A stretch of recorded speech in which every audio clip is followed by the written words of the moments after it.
Ready? Notice of public meeting of the City Commission of the City of Brownsville. Pursuant to Chapter 551, Title 5 of the Texas Government Code, the Texas Open Meetings Act, notice is hereby given that the City Commission of the City of Brownsville, Texas, in accordance with Article 5, Section 12 of the Charter of said city, will convene an executive session, workshop, and special meeting on Monday, September 17th, 2007, at 5:05 p.m., 5:30 p.m., and 6 p.m. in the Commission Chambers on the second floor of the Brownsville City Hall Federal Building located at 1001 East Elizabeth Street, Brownsville, Cameron County, Texas. Executive session, item A, discussion pursuant to Section 551.071 of the Texas Government Code regarding consultation with attorney.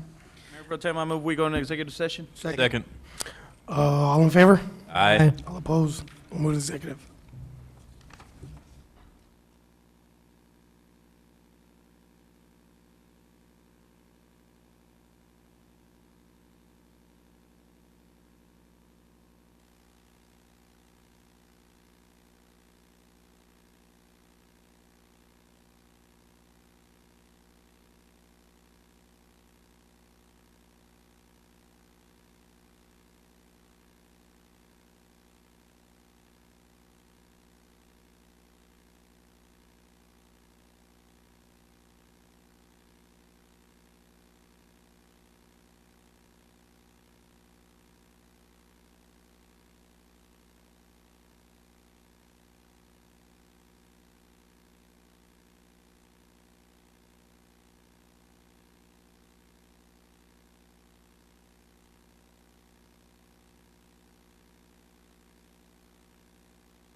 Large.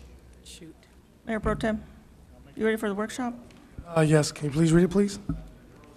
Workshop item A, discussion regarding the Brownsville Community Improvement Corporation fiscal year 2008 budget. Honorable Mayor Pro Tem, City Commission, this is a presentation for the Brownsville Community Improvement Corporation. In particular, this one's a little bit more lengthy than usual just because we do have commissioners who are not well acquainted with the corporation. Again, Brownsville Community Improvement Corporation is a 501c3 corporation. It funds quality of life projects here in Brownsville.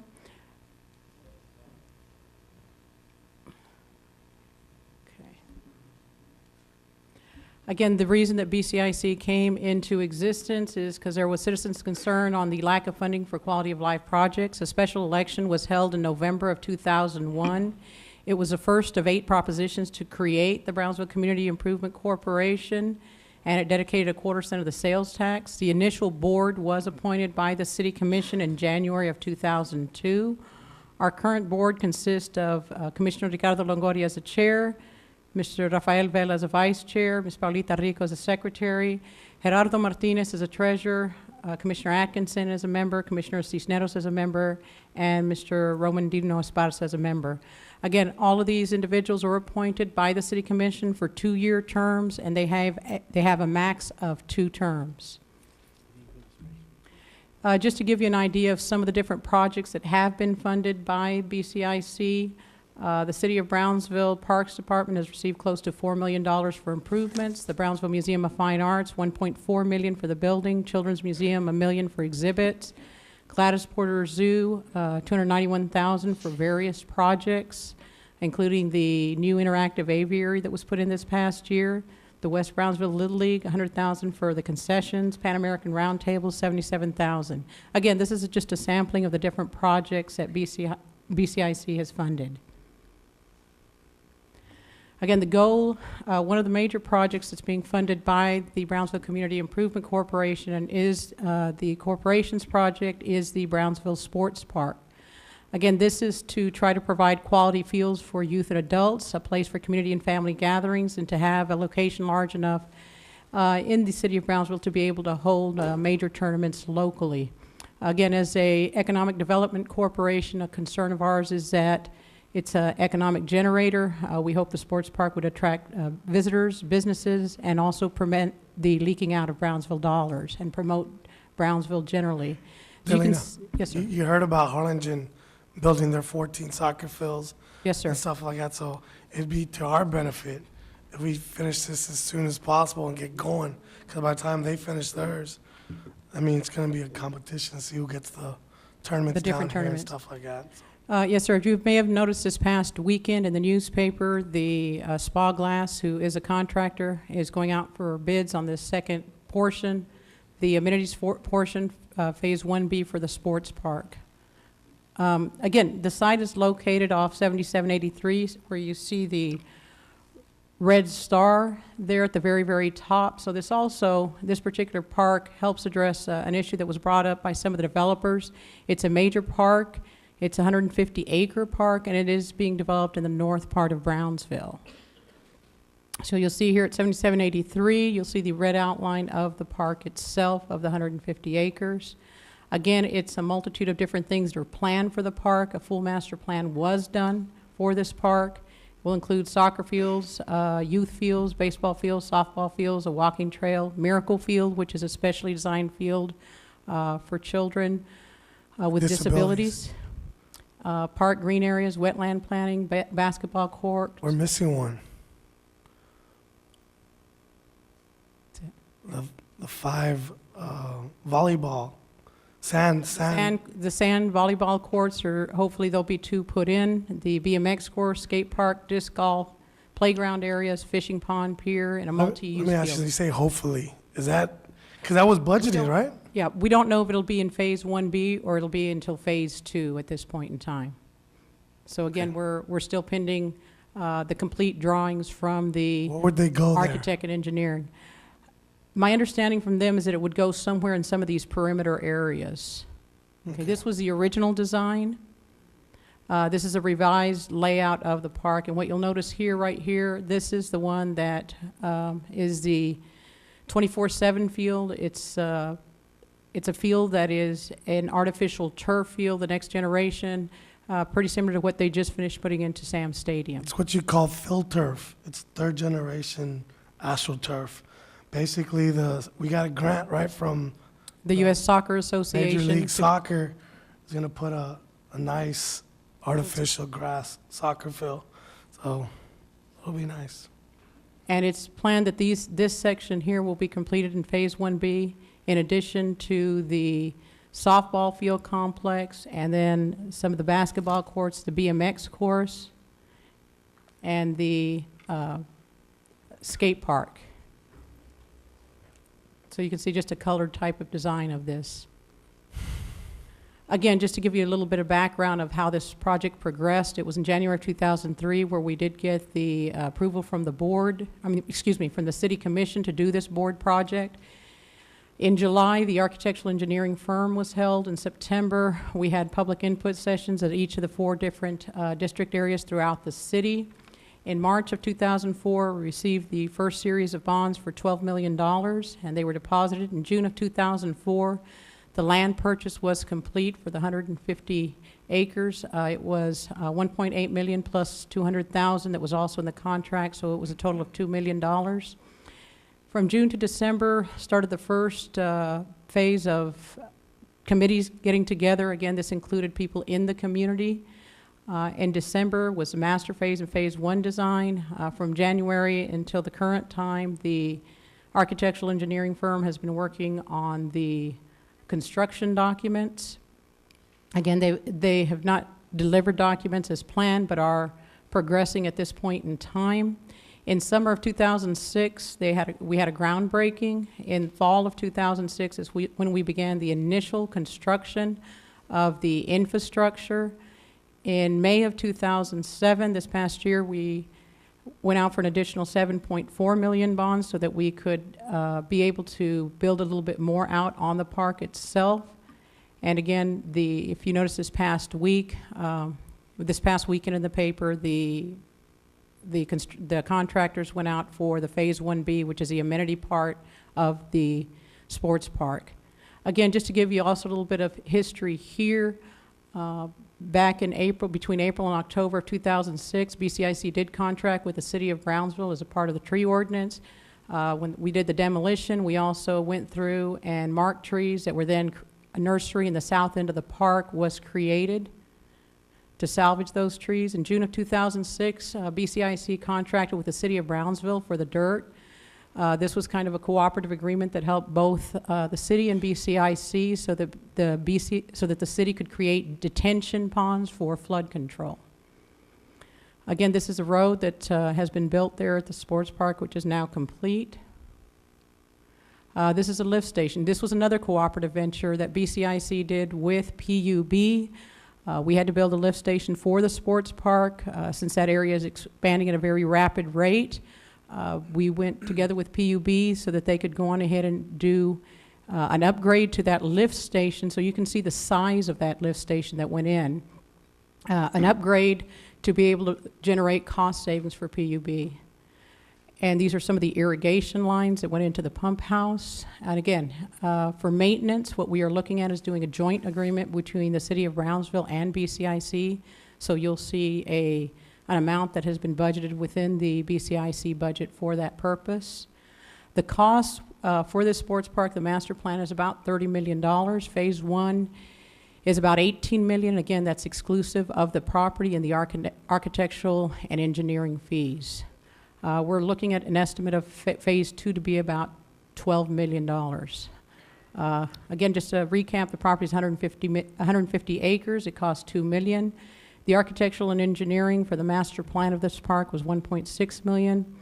The Phase 1A, which we have just completed, is the infrastructure, which includes the utilities, sewer, water, wastewater, dirt fill, site grading, doing the pond. The lake in the middle of the park will be used both for drainage purposes and irrigation purposes, roads, parking lots. So this is the phase that we have just completed. The Phase 1B is the amenities, is an additional then $10 million. Okay. Again, the bond, the 12 million over 20 years was in March of 2004, the 7 million in May of 2007.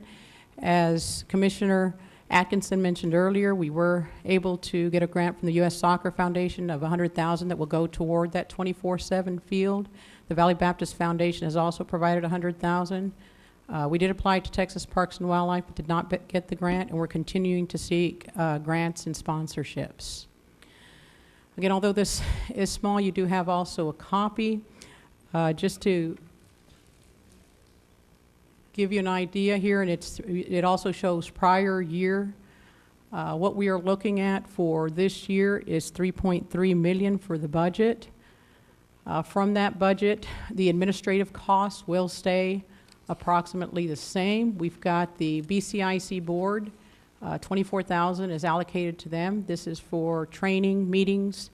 The administrative service contract, since the inception of this organization, the organization has, BCIC has contracted with the city of Brownsville for the administration, and the contract is for $250,000 a year. It's paid in 1/12 increments to the city. So the total administrative cost is $274,000, or about 8% of the budget. There's also $100,000 that is put in as a part of contingency. One of the big issues that we have, of course, is since our revenue is based on sales tax, and as you have heard Mr. Gonzalez speak about, sales tax can be quite vulnerable. We put in $100,000 for contingency. What you will also note is that the $3.3 million is actually a reflection of fiscal year 2005's actual revenue. This is the first time we've increased it, again, because of the concern and the vulnerability of sales tax. The board wants to use very conservative estimates. For the projects, then you'll see that we still have prior year commitments left of $25,000. This is now the last year of any prior year commitments. In the first couple of years of the organization, commitments were made into the future years. In the third year, then the board worked toward trying to stay within budget, not make any future commitments for future boards. For this coming fiscal year, what the board is looking at is to have $200,000 available for application funding. One of the reasons is because they would like to put an additional $744,000 into the sports park. The proposed use for that, and we'll get a better idea as soon as the bids come in, will be probably the south parking lot, the parking lot that was south of the fields, and or additional basketball courts. At this point in time, there's only 3, and they would like to maybe build out the full basketball court area. Then you will see for our debt service, this is a debt service that we're paying to the 2. It is $1.4 million. As you can see, in the prior year, it was $892,000 because that was for the first bond that was taken out. Then you'll have the startup costs of $100,000 already in the existing budget for the sports park, and within the that the board has. They have already planned out for many of the different things that are required for the startup, i.e. we're talking about equipment that's going to be necessary for the park, uniforms, supplies, materials, and they've put in just an additional $100,000 to have a cushion there. And then the final item is what I spoke about earlier, is to do a maintenance contract. And again, this is with the intent to assist the city of Brownsville over the next several years until they're able to fully incorporate the park into the budget. But at this point in time, the board feels it's very important to help the city in maintaining the park and to ensuring that the park does stay at a very top level maintenance in order to continue to try to attract grants and additional sponsorship for the parks. So what you'll see is that we have dedicated to projects is $2.9 million, or pretty much 89% of the budget, with a total expenses of $3.3 million. So this is just an overview of what I just spoke about. Okay.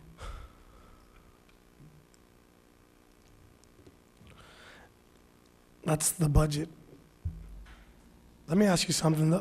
The money that was allocated for Imagine Brownsville, Yes, sir. that's already allocated, has nothing to do with No, that was, yes, sir, that was a prior year budget. That was last year's fiscal year, and that money was allocated from the prior year budget.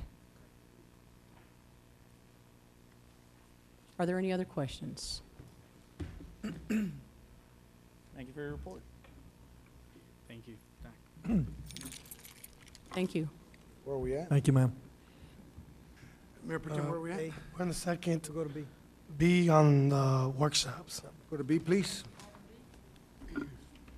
Item B of the workshop, discussion regarding ordinance number 2007-1479, amending the subdivision ordinance by requiring land for dedication of parks and/or recreational grounds.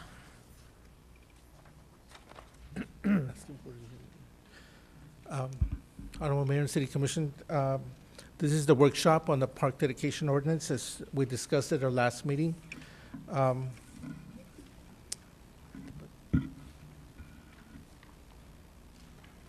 I'd like to introduce to you Ms. Allison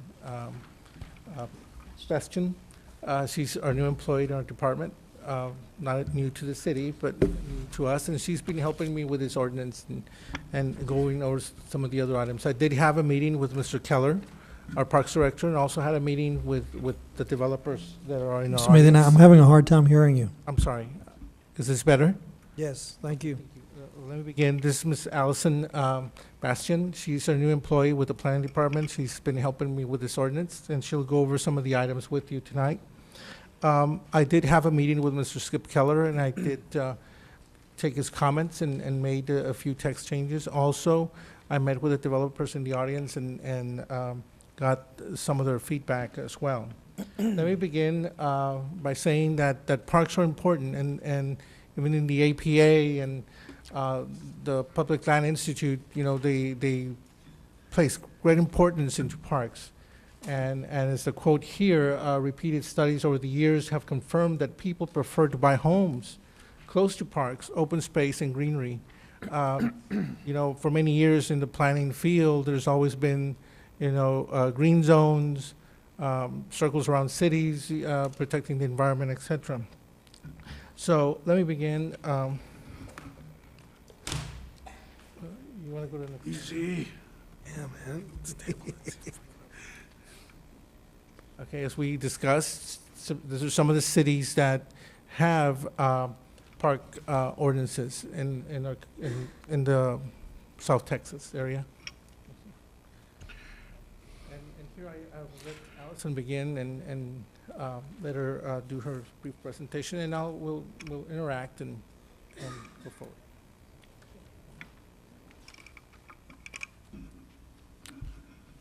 Can you hear me? Yes. Okay. The way this ordinance reads, it divides into different categories. Here, with new residential subdivisions within the city limits, if in total the development of the subdivision is more than 100 acres, the ordinance provides that 5% of the land is to be dedicated for parkland. Now, with developments in the city limits of fewer than 100 acres, a fee instead of the 5% of the land is maintained in this ordinance. For residential subdivisions within the extraterritorial jurisdiction, it's just a fee. There's no land to be dedicated to parkland. As far as new commercial developments go, whether or not they're within the city limits or the ETJ, if they are more than 5 acres, there's a fee in lieu of the parkland dedication. A few extra items. Developers cannot develop the parks. Instead, the land is to be given to the city for the city to develop. Of course, all park developments need park board approval. They also need to conform with the latest approved park master plan. And should the developer give land or fees greater than the 5% in the ordinance, we will credit them, or the city will credit them for future developments. Thank you. A few other requirements. Let's see here.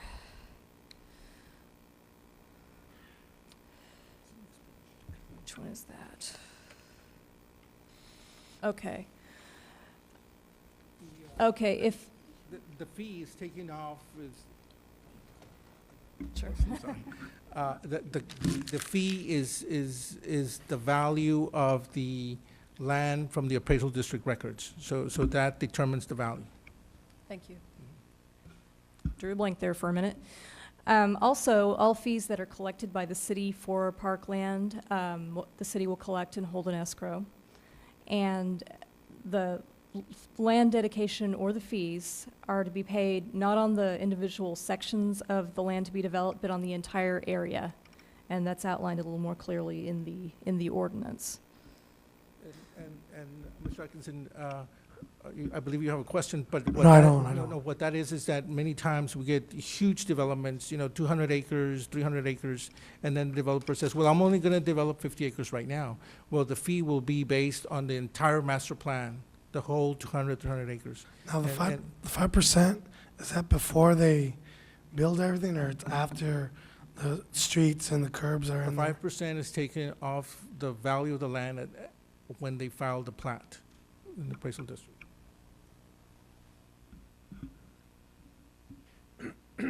Okay, some exclusions. And let me, excuse me, yes, I'm sorry, No, and let it's me add, it's not ag value. Who? It's not the ag value or agricultural value, it'll It's be, retail. Okay, some exclusions. The ordinance will not apply to replats of already platted land. Also will not apply to plats containing lots which are 5 acres or larger. In addition, wetlands, May I ask a question? yes. I don't know how the commission feels, but I think maybe 5 acres is too small. I mean, should we go something to where it's a little more realistic, 20 acres or something like that? I mean, you have 5 acre lots that are homes, you have 20 acre lots they're just for single-family yeah, residential. in our ordinance, we take care of that. And then all of a Mayor. sudden, somebody comes in and says, well, we want to develop this. It really is not much land that you're working with. That's To correct, begin Mayor. with, to begin And- with. Yes, you're correct. And B, we took care of that, where people might try to come in Mhm. and develop 5 acre lots, and then later on try to subdivide those 5 acre lots into smaller lots. So we took care of that in 4B. And in here, what we're trying to protect is the small entrepreneur developing between 15 to 18 homes. I believe that's the maximum you could get out of 5 acres. That's taking away all the common areas, the roadways, the utility easements. So that's why we were trying to protect the small business owner, the small entrepreneur. The second one says plats contain lots of 5 acres or larger, shouldn't it be, or smaller? Because we're protecting the 5 or less, right? Let me see. We're excluding the 5 acres or less, right?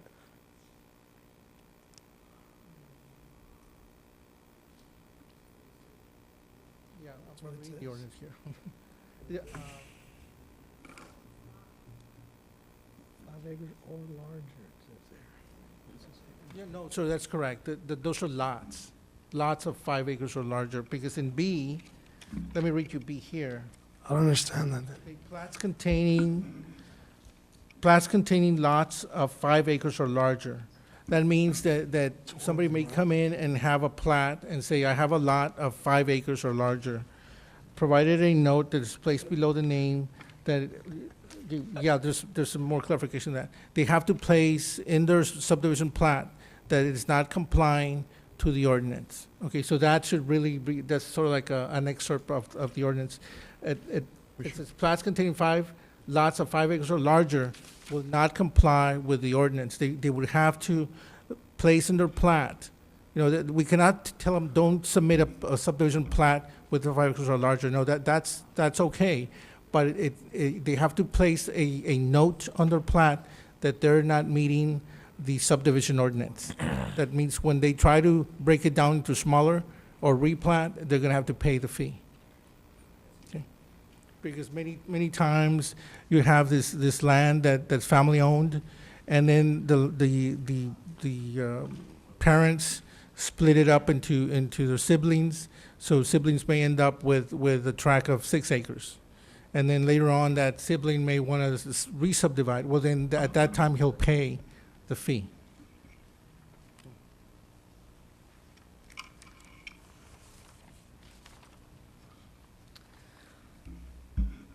Okay, another. 3 minutes. Just to let you know. There we go. No, I guess that completes it for something. okay. Right, that's the last slide, right? Yeah, and that's basically, in summary, there's development of parkland or dedication of parkland when you have 100 acres or more. That means that talking to Skip Keller, we had 20 acres or more, but he believed that would have too many little parks all over the city. So we have big parks, big subdivisions that will develop big parks. Everybody else will pay a fee, and that money will go to park development according to our master plan. As I mentioned before, I did meet with the developers, we read other ordinances of other cities, and we spoke to our Parks and Recreation staff, and this is what we have before you for tomorrow night. Thank you. Great. Start the pledge. Okay.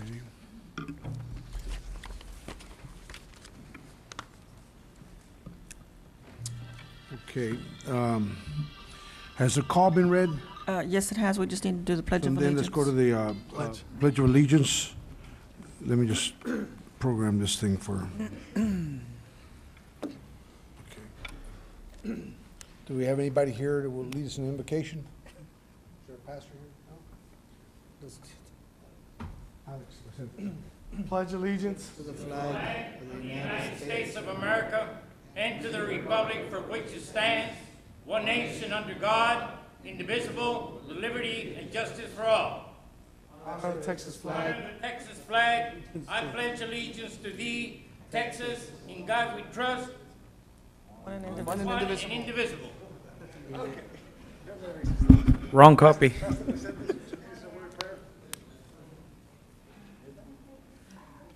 It's okay, Dag. It happens to me too. Thank you, Mayor. Father God, in the name of your Son, Jesus Christ of Nazareth, we give you thanks for these wonderful meetings that we have here in Brownsville. We give you thanks for the mayor and the commissioners. Lord, Father God, we want to open this meeting in harmony, and we want to be understand for the goodness and the better of Cameron County, South Texas. Thank you, Lord, and may the Holy Spirit guide us to open this meeting. Thank you, Jesus. Amen.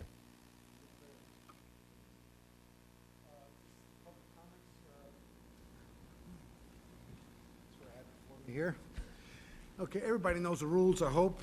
I don't want to have to repeat them, but if I have to, I will. Direct your comments to the chair. You're limited by 3 minutes. Mr. Roy Gonzalez first. Please state your name at the beginning of your comments.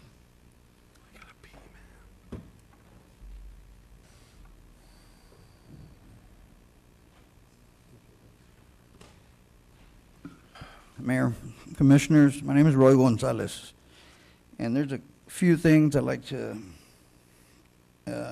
ask you to consider as you try to approve your 2008 budget. Spend the money or allocate the money as if it was coming out of your pocket. The citizens of Brownsville would appreciate that. The foundation and grant writers and fundraising galas are important in this area. We need to stress that to the zoo is quite experienced with that, but maybe to the Camille Playhouse, the fine arts. We need to have them do their part before we can take the money from the citizens of Brownsville and support them.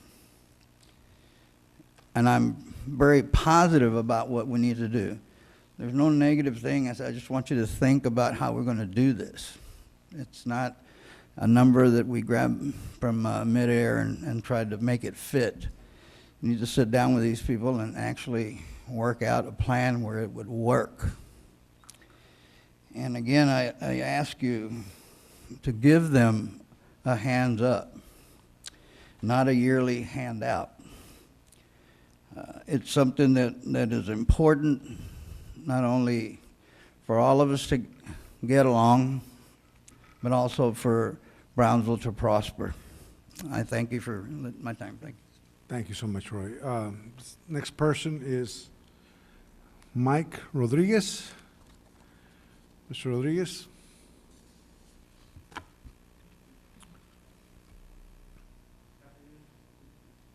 Mr. Mayor, Commissioners, thank you very much. I may be able to truncate my comments at this point in time if we're going to be allowed to speak with respect to the budget following the public hearing on the budget. You will be. If that's the case, then I don't need to take up any more of the Commission's time at this time. That'll be fine. Thank you, Mr. Rodriguez. Mr. Bob Purpershaw?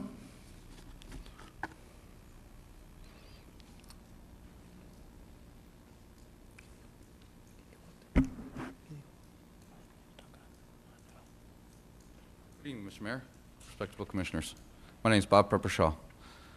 I'm here on behalf of the budget this year, and I want to project to you all of some kind of formula to use so that we don't take money away from the Brownsville Visitor Center and Convention Bureau. I kind of heard about that we were going to take some money away from their budget.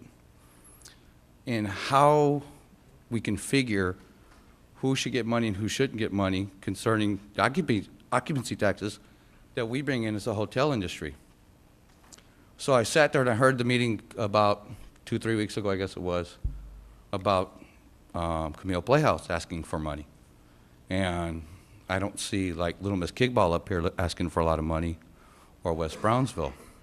So I wanted to say, if they're the ones that bring in the hotel rooms that pay our taxes, the occupancy tax, and the Brownsville Visitor Center is the one that's real helpful on it, so we definitely don't want to hurt them, so they can go out and advertise and bring those people into Brownsville to pay those taxes so that we can give more money away as occupancy grows. This year, this summer was an excellent year for the hotel industry. I want y'all to know that. Our hotel personally was up around 19%. So that's going to be a great chunk of change that's going to be coming into in taxes and occupancy tax. So I just ask that you come up with some kind of formula that you can use, a similitude, like, you know, who does bring in the money and who needs the money to bring in the money. And the Brownsville Visitor Center definitely needs every penny they can get. And we have, of course, have had some bad issues the last couple of months, and now we have a man there that's going to really take this center and take it forward to the next level. And I think Mr. Ayala needs all the support he can get from this commission. Thank you. Thank you, Mr. Thank you. Purpershaw. Mr. Reese? Mr. Reese, please come forward. And I apologize for leaving you earlier. I No, just sir, got no busy. problem. Thank you. Mayor, Commissioners, I'm here today because the people of Brownsville also have a budget. And you know what? Today, just today, while being there at HEB, this lady stopped me and says, you know what? Man, my PBUB rates are up so high. And I said, what's happening, you know? We had a forensic audit of this unit, and we have had no positive results. We have another entity that has to be looked at, which is the appraisal district. Because if everybody would be paying their fair share, maybe we would not have to be issuing all these bonds that we are issuing. We have been issuing debt, although I'm familiar that the federal government does not bestow on us all those monies like they used to. And this is why we're short in infrastructure. Maybe we should cut back in the extraterritorial jurisdiction and say, hey, let's keep Brownsville to this size because we can afford it at this size. We cannot continue to expand and expand because infrastructure is very expensive. We need to get together and get the rest of the communities, and we need to audit the appraisal district. I'll show you an example. When the Murphy Farms was trying to sell their land for this project that was mentioned by Dr. Barrera, they wanted $3 million for the property. And I went and pulled the receipt from the appraisal district, and they had the land appraised at $90,000. So they're not fair. And then there's another one, for example, in the property that was sold to the college for $2.3 million. I went and put the appraised value is $596,000. So you see, although this is a public entity, the university, I don't know what the situation is there, but for the rest of the businesses in Cameron County, we need monies. We need to put that appraisal district on the stand and say, you know what, we need to audit you because we need to find out who is not paying their fair share. And then maybe we can have some more money. The people are broke. The system is completely broke because, you know, our legislatures are not going to Austin and protecting the constituent.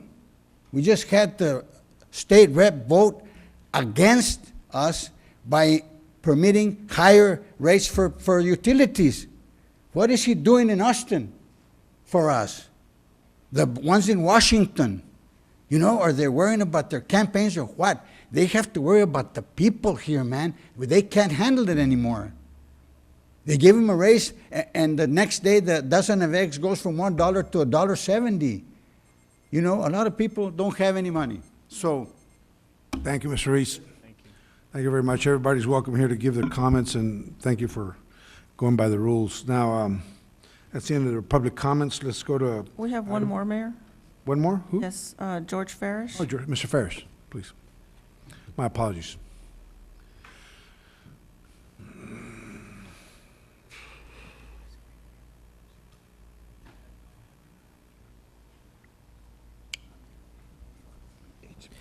Thank you, Mr. Mayor. Good evening, Mr. Mayor, City Commissioners. Again, my name is George Farish. I'm here tonight again as a supporter of the arts and culture here in Brownsville, and I'm also serving this year as the president of the Museum of Fine Art. I come before this chamber one more time to again request that you vote yes in favor of the arts and culture. I know that my brief comments here tonight echo the feelings and sentiments of literally thousands of people in our community who realize the great value and importance of arts and culture. For more than 3 months now, each of you has listened to the many voices from all corners of our community regarding the subject of funding for the arts, and on numerous occasions you have reassured the citizens of Brownsville that you do believe in the importance of supporting the arts in our community. Your primary differences, however, have stemmed instead from questions of how to and how much. Tonight, as you consider how to and how much, I would like you to please bear in mind that your positive and generous vote in support of the arts and culture in our community should be considered an investment in our economic development. Unfortunately, all too often, the arts are characterized as a, quote, luxury for the wealthy, both wealthy individuals or wealthy cities with huge budgets. I would contend, however, that in reality, access to the arts is synonymous to access to education, creative education, something that is, of course, critical for all people in all cities of all shapes and sizes. The museums and cultural organizations of Brownsville provide a critical service to the city of Brownsville. They generate thought-provoking programs ranging from local to global issues that stimulate our children's minds in ways that textbooks and the internet will never be able to replace. Many naysayers are quick to point out that Brownsville is a relatively poor city with few resources, and for this reason the city should not be looked to support the arts. This logic, unfortunately, is flawed, for it completely dismisses the power that the arts and culture have to literally change people's lives and empower them to create things, not only for themselves, but for the community around them. It's a positive feedback mechanism. So in closing, I ask you again to please vote generously in favor of the arts in our community, bearing in mind that your vote will positively contribute to the investment of our children and our entire community. This is not about aesthetics, this is about education. Thank you. Thank you, Mr. Farish. Okay, let's go to item 2, City Secretary. Fill out that blank and it's not there. Well, come on up. It's there someplace, right? Cesar? No, sir, I don't have it. I saw him fill one out. I don't know where. We don't have one here. I don't doubt you did. 1 sir. minute. Honorable Mayor, Don't get him started.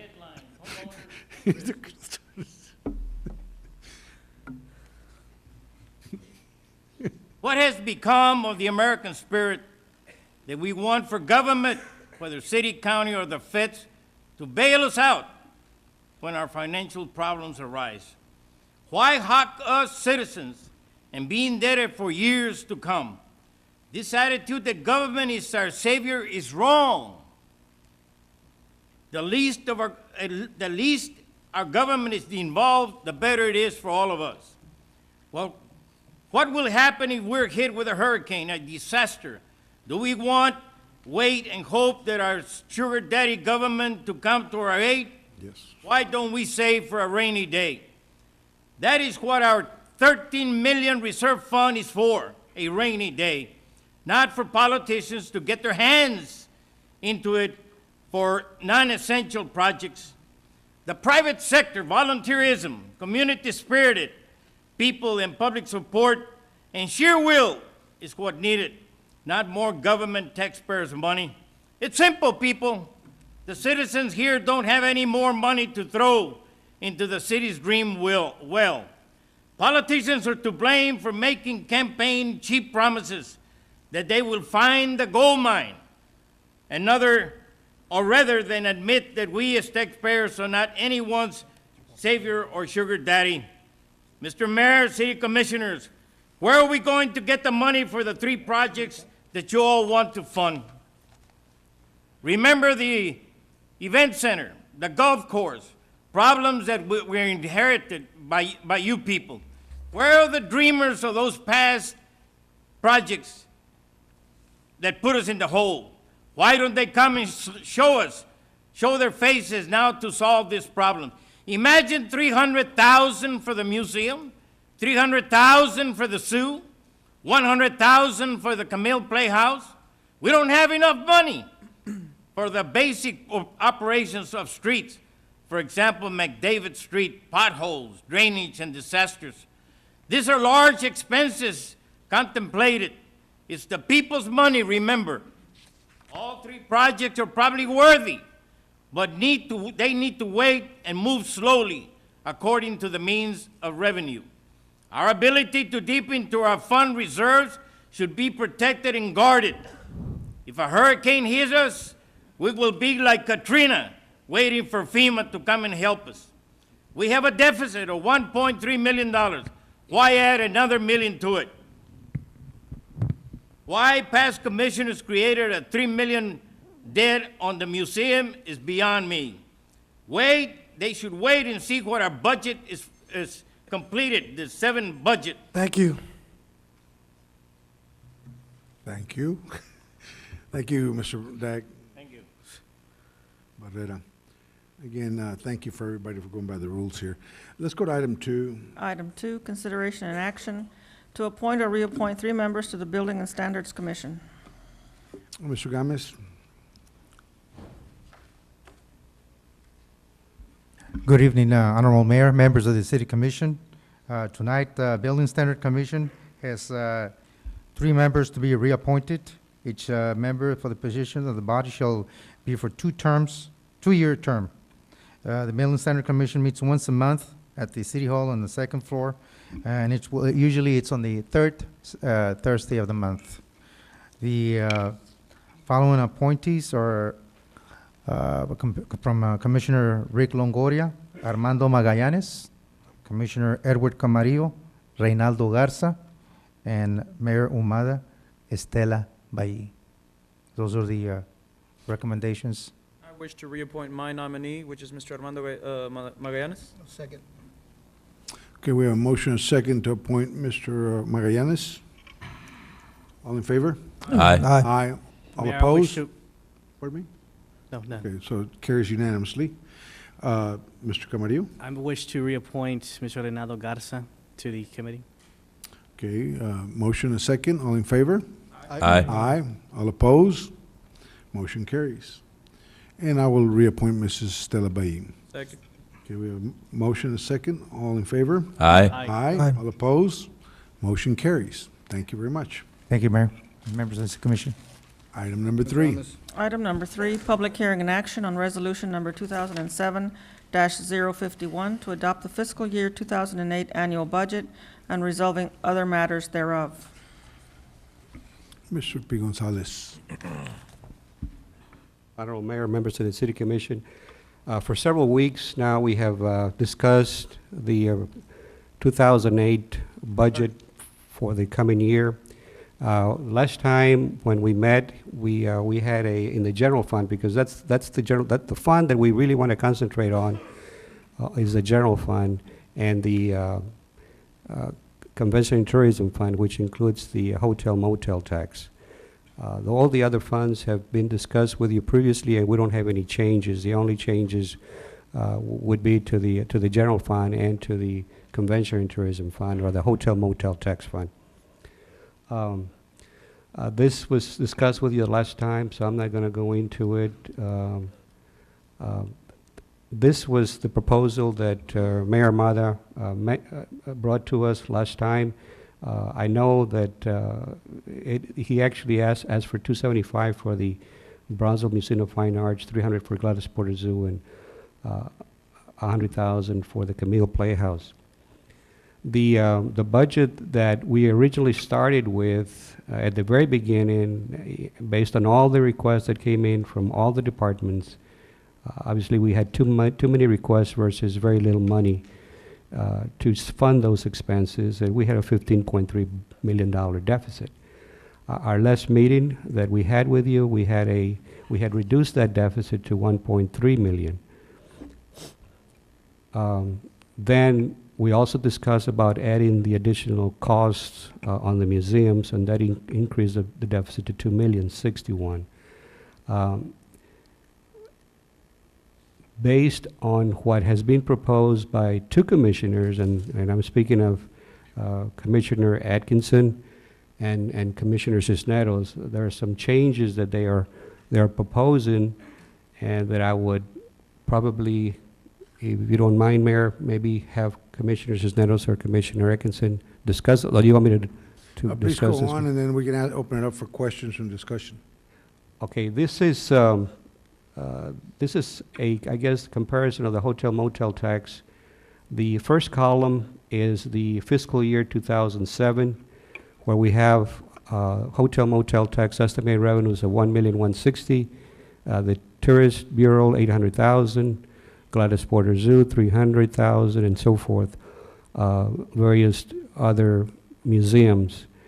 The second column is the column that the city manager had proposed, where we would have a reduction to the Convention and Tourism Fund of $650,000, $325,000 would go to the Gladys Porter Zoo, and then the other $325,000 would be decided by the not yet formed Culture Affairs Board.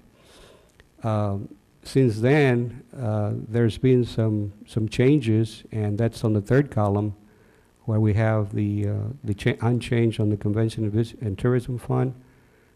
There is an increase in the Gladys Porter Zoo from $300,000 to $400,000. The Museum of Fine Art from $21,250 to $96,250, which is a $75,000 increase. Gladys Porter Zoo $100,000 increase, and then the other museums stayed with the same funding.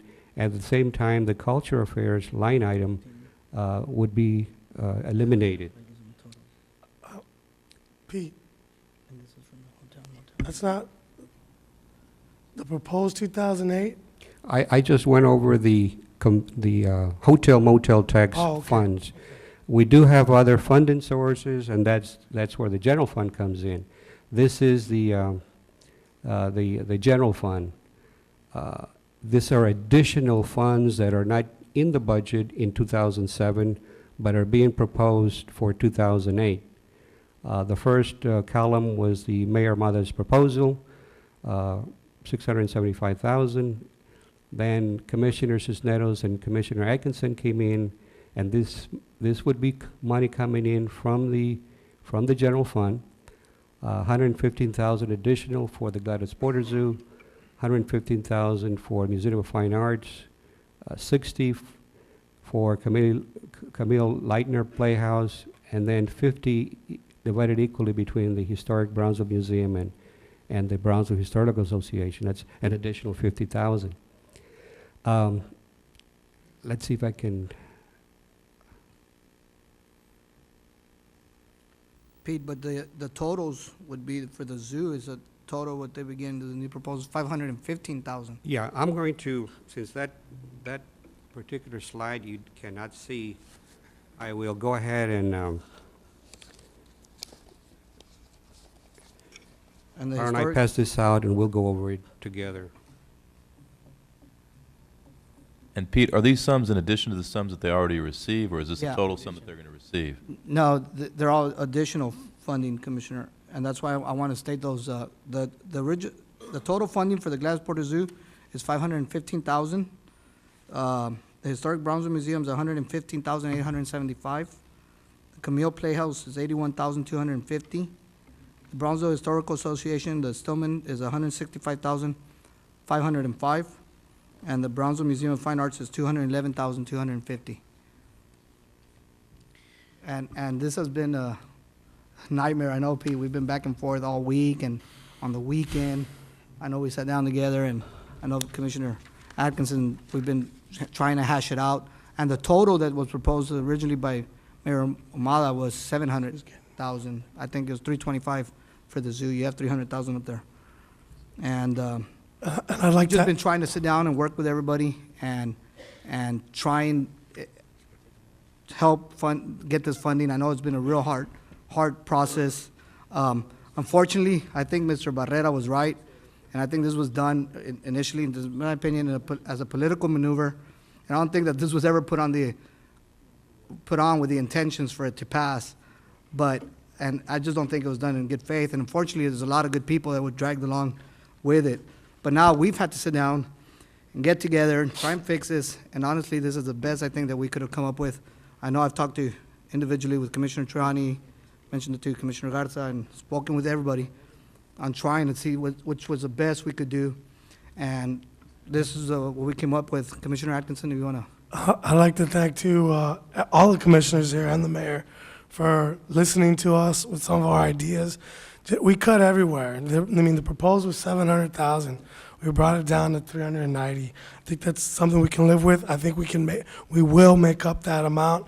It's sad because people see us as the poorest city in Brownsville.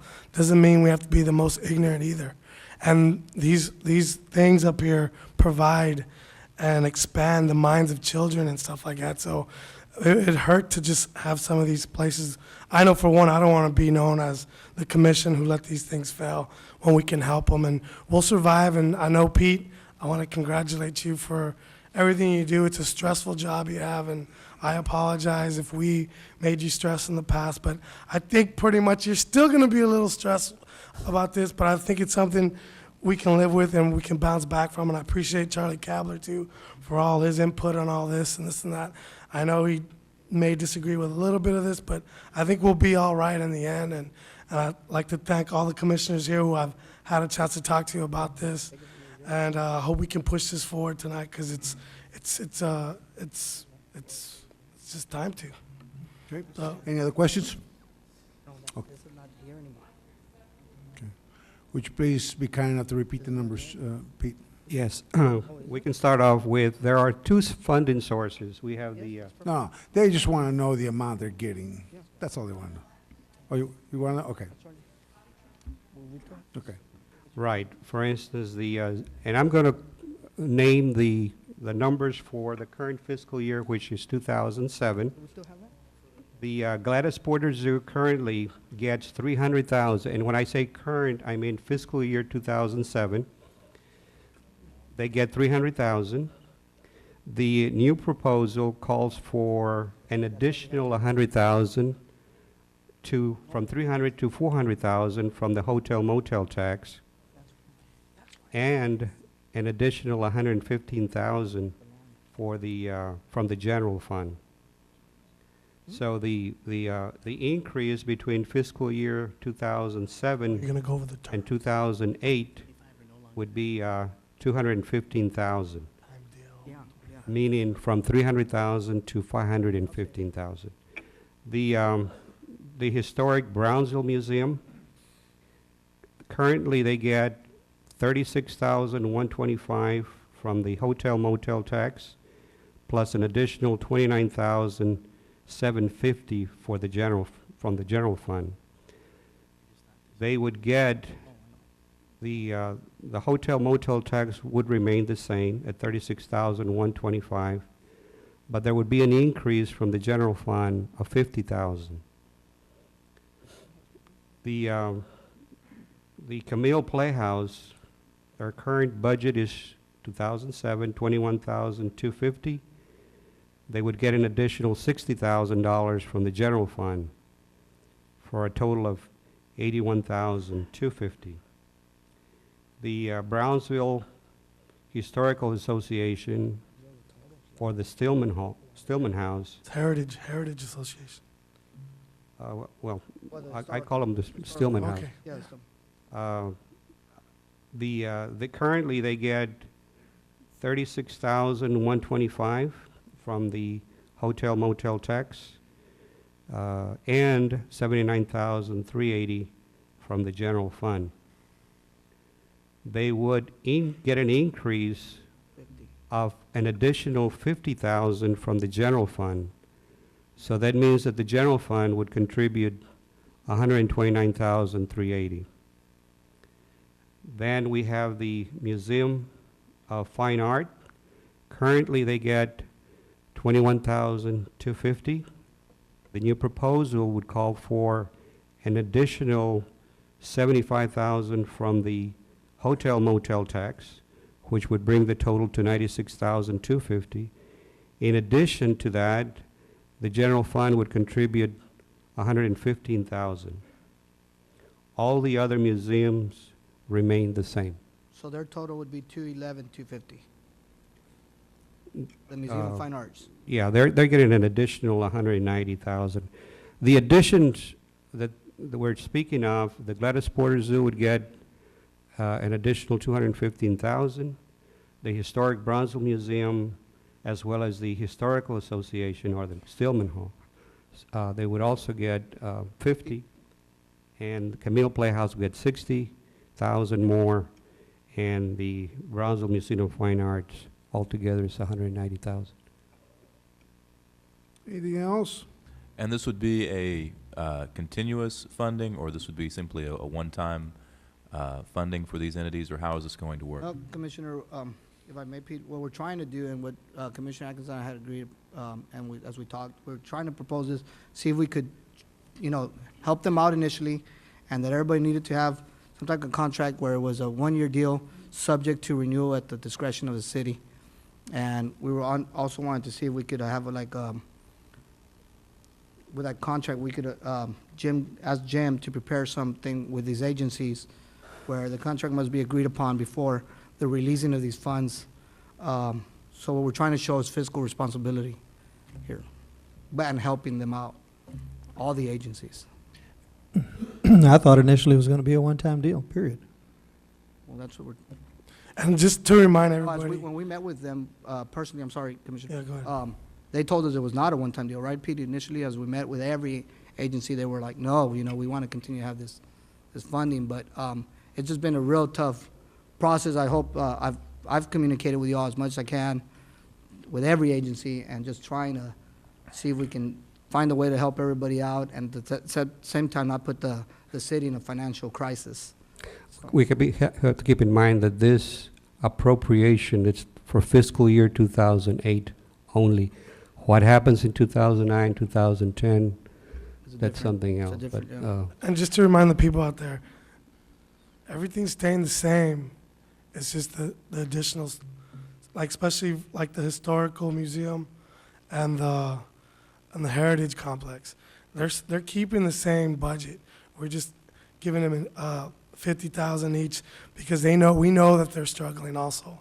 And it's showing good faith that they're gonna switch this thing around on their part, on the things they're going through. And that's what we came through to just give everybody. And I applaud you at the beginning saying that everybody should get something, and you're right. Okay? Well, But, thank And I know. but it's I only just for- want and, to, real quick. Commissioner, go you ahead and know, finish it off, make the motion. No, I just want to say that as we close the books, I'd like to take a look at all this, and I know Commissioner Camarillo has been real concerned with this, where we can maybe try and add eventually 100,000 back to the hotel, you know, to the Brownsville Conventions Visitors Bureau. yeah, and that's my concern after looking at it. And you know, again, we're going to take from Visitors Bureau. I want to make sure we're very clear that, you know, again, this is an organization that needs to promote Brownsville, Oh, and yeah. they need to have our support. And we need to do whatever it takes to make sure that those monies are at one point kind of given back Yeah. or supplemented for what's being taken today. One of the things that I do want to go on record as saying is with the Brownsville Historical Association and the Historic Brownsville Museum is that these are two entities that are not in bad shape. Okay, they weren't requesting emergency funds because they're not. They actually would like to submit an application for the proposed 325 cultural arts budgets. And that was expressed to me this afternoon, but they would take any additional monies that would come their way, they would take them with open arms, just because, again, you know, it's about surviving and it's about promoting their industry and helping the youth of Brownsville. So I just wanted to make sure that, you know, we understand that. The second thing I want to point out is, and this goes to, I guess, all the other organizations, and this is not to single anyone out, but it's important that the city commission shows people that we're good stewards of their money. That's one. Two, the organizations themselves need to be extremely aggressive on how they fundraise and how they seek their monies. In case some of their practices haven't been going very well, I would suggest, and I'm sure we would welcome this, Pete, I don't know if you would, that they come talk to you. If they're having issues with funding or they're having issues with practices and financial matters, come talk to some of our people that might be the experts that would be able to help them. I think we should open our doors to help them, just like we did Boys and Girls Club. With our people would help them in some of those matters. And I just want to make sure that people go on notice that, you know, please take care of the monies. And at the same time, hopefully you all will have better situations the following year. Just want to point that out. Thank you. Okay. Any questions on this matter? Any more questions on this matter? Does anybody want to speak from the audience on this matter? Mr. Peppershaw, please come forward. No, go ahead.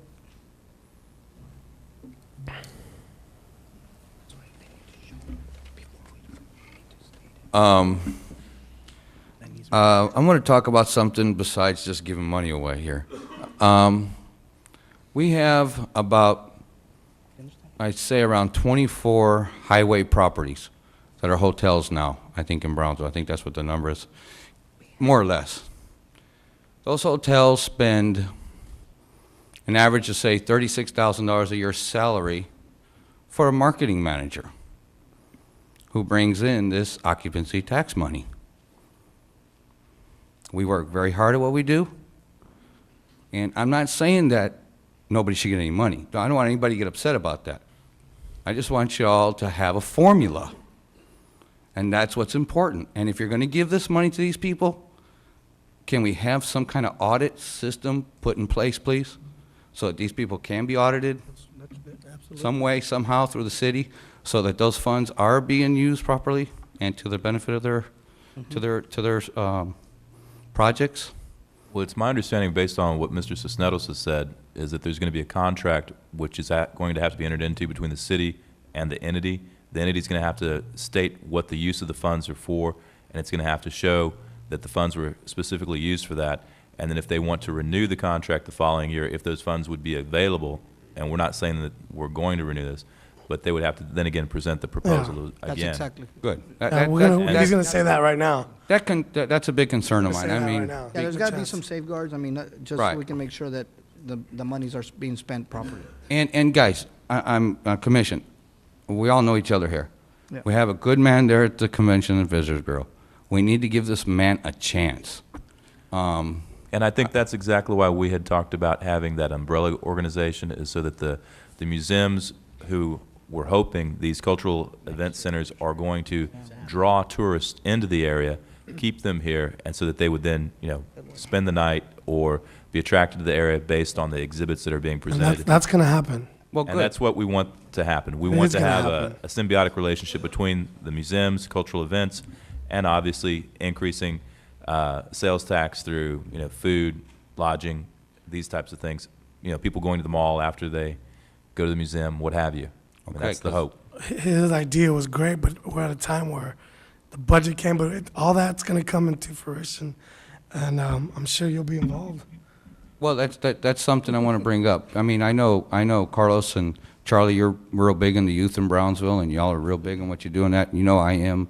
All of us And- are. Yeah, I know, but I know you guys personally from being working with you guys on that. Coaching. And those youth organizations, they bring in a lot of money, and we could sure use, when they come up here asking for money, and if they're going to get it from the occupancy taxes, I mean, I would like to see a lot of nods yes for those people, and that's, that's a good use right there. And I appreciate the time and Appreciate your comments, Bob. Thank you, and good night.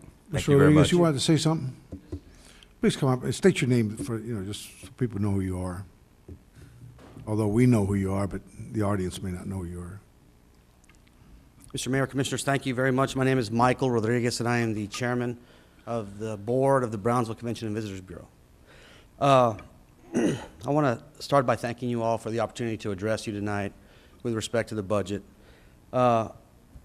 And what I would like to talk to you about is the allocation of money to the organization, the Convention and Visitors Bureau.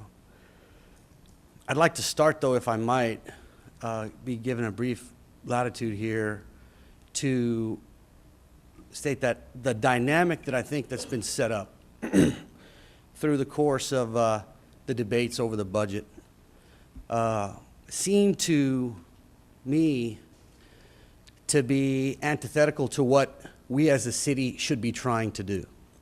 And I point simply to the fact that here today in the hearing room, you have the Convention and Visitors Bureau in the back of the room, whose mission it is to promote travel, tourism, and trade in the city. And those entities who benefit, should be benefiting from the Convention and Visitors Bureau's work, sitting on the other side of the room.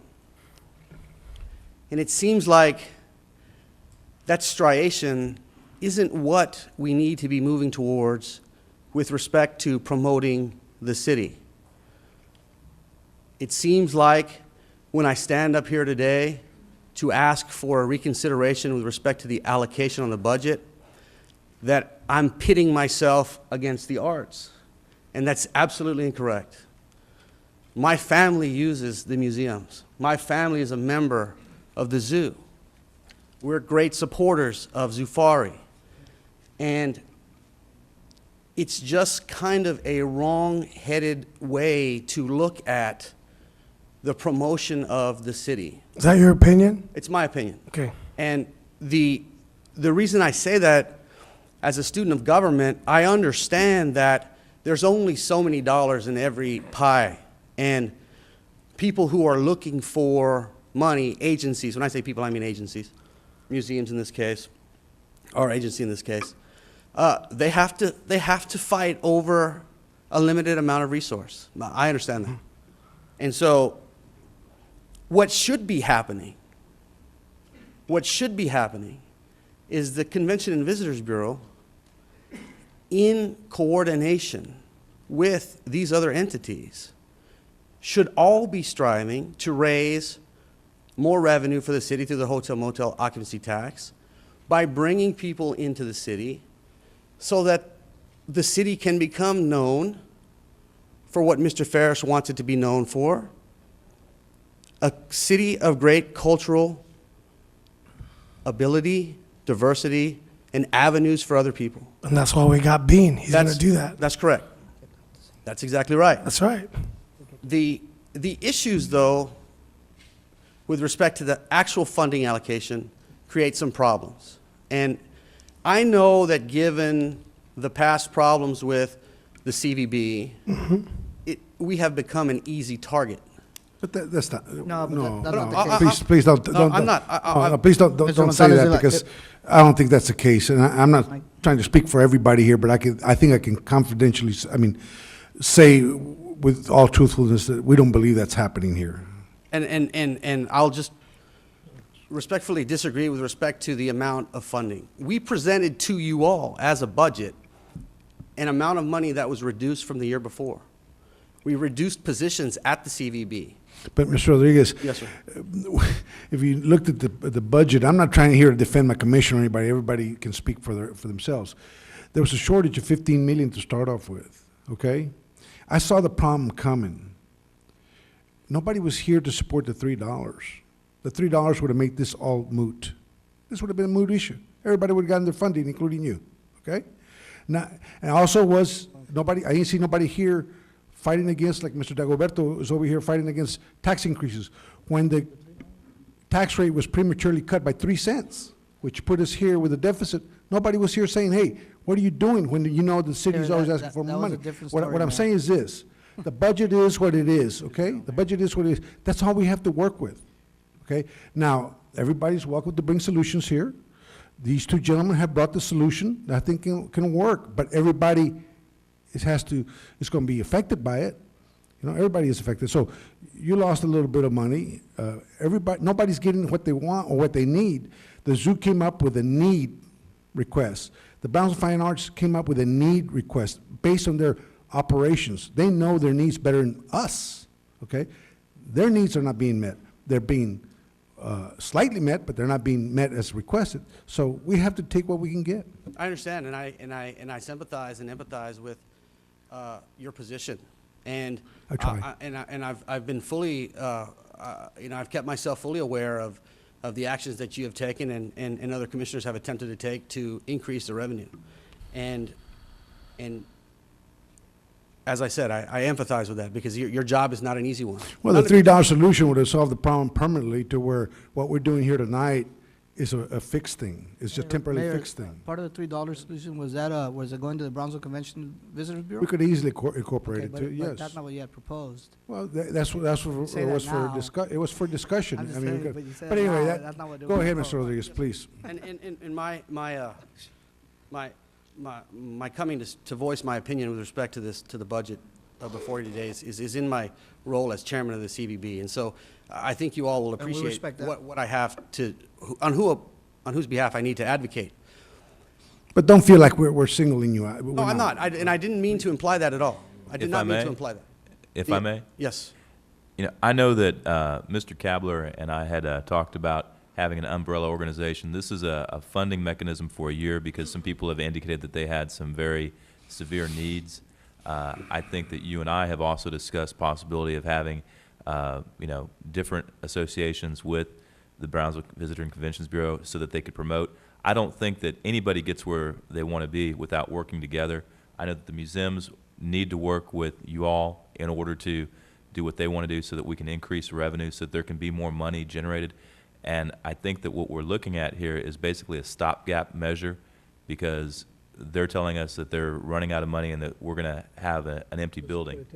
And that's kind of where we are. But I think what we do need to do is what you're talking about, is starting to work together, meet with Mr. Kabler, and look at what the proposals are, and then go from there and see if we can actually implement this umbrella committee that we had talked about. Because at this point, nobody's submitted proposals, and at this point, we don't have a director for this umbrella committee, but we do have people who are saying that, they're running out of funding, and without our support, they're going to be, And I appreciate that, and I wholeheartedly support the funding of the arts and the other I know issues you that are do. here. I wholeheartedly Let me make one point real quick.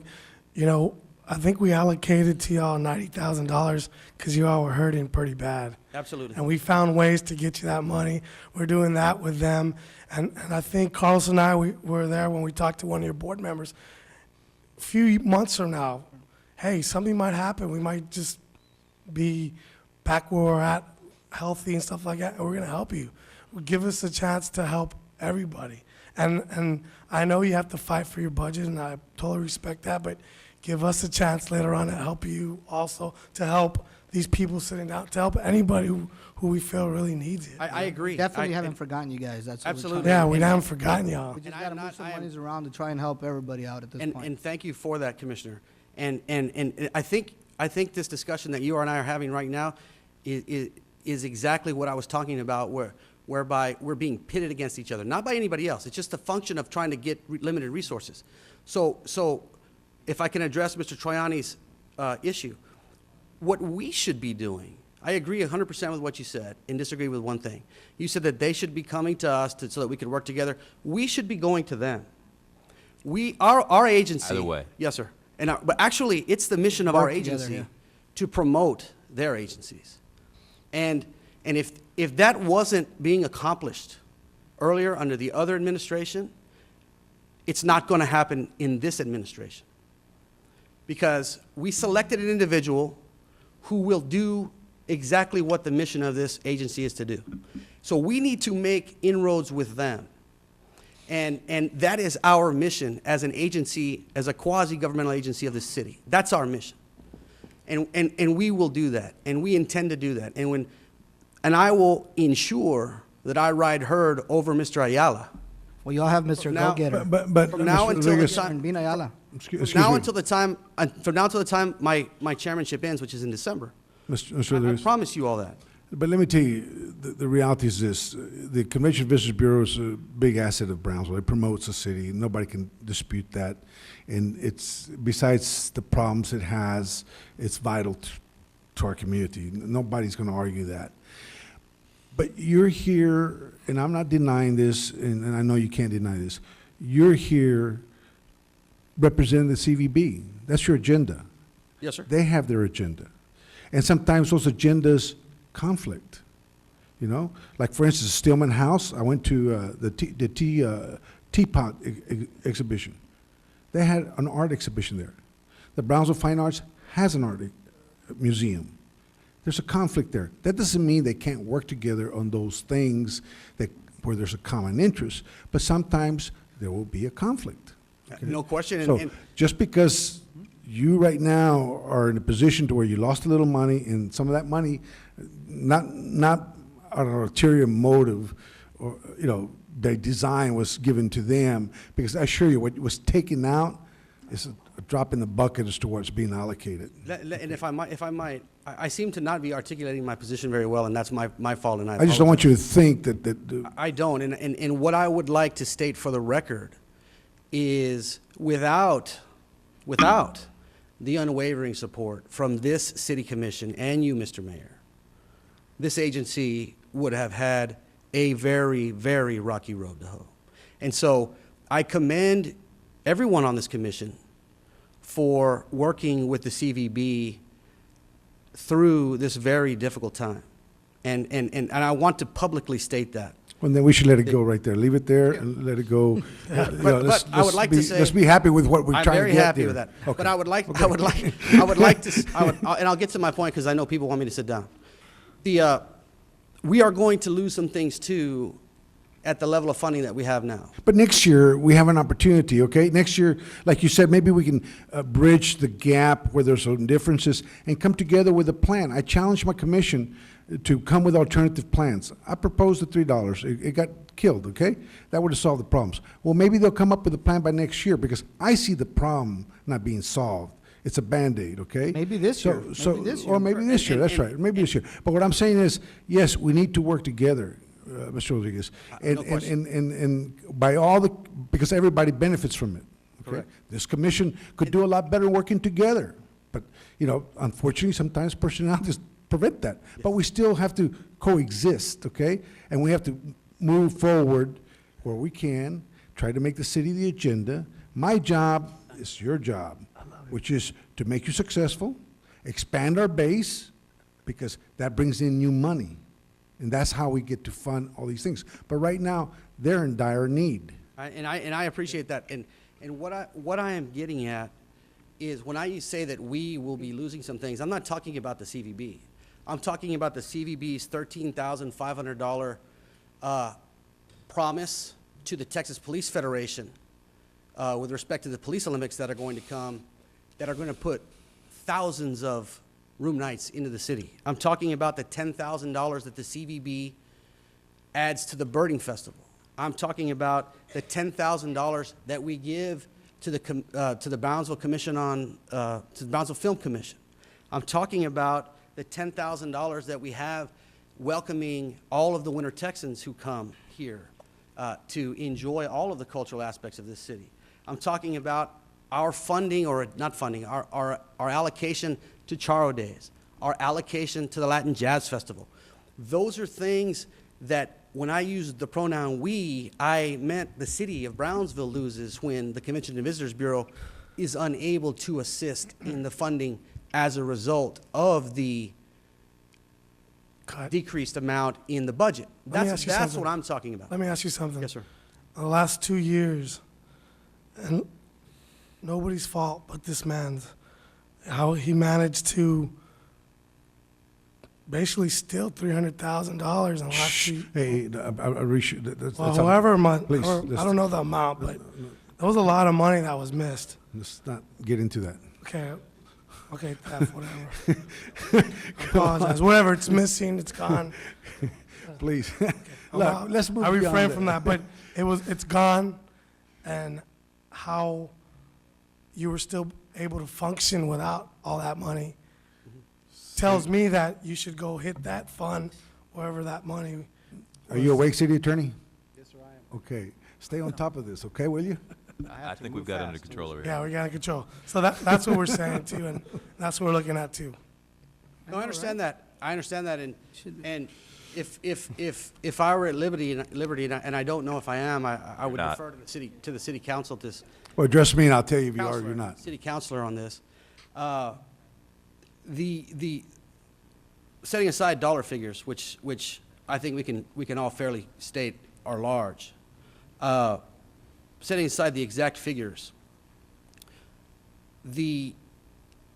it's not entirely, and I hate to be dancing around here, so I apologize for that, but I'm trying not to wade into areas that we shouldn't wade into.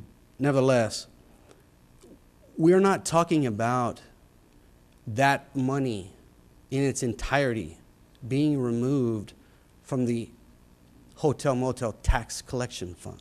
Okay, Okay, retail. it's a different. It was a large portion of the money, and I can't get into specifics. That's fine. And the accountants, the forensic people who are assisting the police in this matter, are coming up with that. Nevertheless, we're not talking about the city's allocation of money to the CVB, which I think answers your question, because we're talking about rating of funds. I'm talking about what you totally get as a whole. Forget about what the city gives you, what you earn from other things that y'all do. Well, I think. Well, okay. I can't argue that point. But let's. I just have to say, I think that would be, with all due respect, the incorrect way to analyze it. But nevertheless, Let's embrace it. Let's embrace this. Really? Okay, because this is the best we can do. The issue was brought forth by me because I saw the problem coming. Thank goodness it's being addressed, because let me tell you, it wouldn't have been addressed had it not been brought to the table, okay? So I'm not getting what I would like, but I'm getting a lot more than what we had. So let's embrace this, take your little hard hit here, but let's work on next year to find a permanent solution to where you can get your funding. Or later and this they can year. get theirs, and we're all better for it. We got to we got to work with you to expand our base to where we have more hotel motel receipts, more retail sales, hopefully bring more industry to where this is not a problem. But right now, the numbers say it is a problem. We have a problem. And I appreciate that. And I inherited it. I'll I end inherited it. I'll end in 60 seconds. And I'll end by saying this. This is the time where we get to speak about this. And so I'm up here actually speaking about it. And Commissioner Camarillo indicated that there were two of those organizations that are receiving an additional, I believe, an additional amount of money. I'm sorry, that's not correct. I'm sorry. There's some other organizations. I misspoke. I misspoke on that. Okay. Regardless of what the commission does, and I know that you're pretty well set in what you're going to do. I'm open. No. I need a solution. What the amount of money that we had allocated in our budget will allow us to operate and serve the citizens of Brownsville in the capacity in which we need to do so. Let me put this question to my commission. Your shortage there, would the commission be willing to dip in another $150,000 into the reserves this one time and restore the Convention Visitors Bureau funding? I think we need to look at that in November when we close out the books and the money's. See, I don't have the votes. Well, the thing is, Mayor, it's not about It's not okay. about the votes. No, it's okay, it's okay, about it's what okay. we- No, it's what we okay. have in Are you reality. done? It's okay. I'm trying to wrap up. But Okay. it has nothing to do with that. That's It's why we okay. mentioned that if we could, Sure. we haven't forgotten you guys, and once we close out the books and Pete feels more comfortable, And then we can go back and look at that, and we can always bring it back before this commission and amend it. I accept and be able that. to give you guys more I if we accept could. that. I accept that, and I thank you for it. And as I stated earlier, my term's not up till December, so Mike. I'll be back in November. What I would like to see is you doing what you said you want to do in the first place, which is work with them, because I think that's the best way to handle it. And if you can do that, that would be great. Absolutely. Thanks, And- Mike. And irrespective of the decision of the commission, it is the promise from the chairman of the board of this commission that we will make inroads with these other cultural entities. We will work in the best interest of the city. That is our job, and you have a commitment from me on that from now until my term ends in December. And I'm sure, knowing Mr. Ayala, as you all do, he will continue in that vein as well. And thank you very much. Thanks. Thank you, Mike. Real quick, I'd like to point something out at that screen. Can we make that bigger? It can't? On the Brownsville Convention and Visitors Bureau, the proposed budget, the current hotel motel tax allocations for the fiscal year 2008 was being proposed by our city manager and our financial director, Mr. Pete Gonzalez, is the Brownsville Convention and Visitors Bureau at $650,000. And the one that we worked on to try and get the funding for everybody else, if you can see there, the funding is still stayed at $650,000. It did, and I appreciate that. And I'll make one last pitch. That $94,000 that was allocated this year, it would help this agency out tremendously if the repayment of that was either forgiven or spread out over more than 1 year. That would free up more money, take nothing from them. It would take nothing from these agencies. That's a good idea. If you forgave that $94,000 funding apparatus, it would take absolutely nothing from these entities. It would allow us to do the things that I said might be cut if we had to lose that money. And I won't come back and hit you for a lot more in November. We'll give you a chance. You're gonna work out the terms of the repayment? Look at it in November, bro. I don't have any problem with that. We're in the spirit of the Why don't you holidays. finish it out now? Do we have anybody else? Wait a second, there's more to this budget than this right here. There's other things to deal with. Okay, thank you, Mike. Thank you for the time. Appreciate it.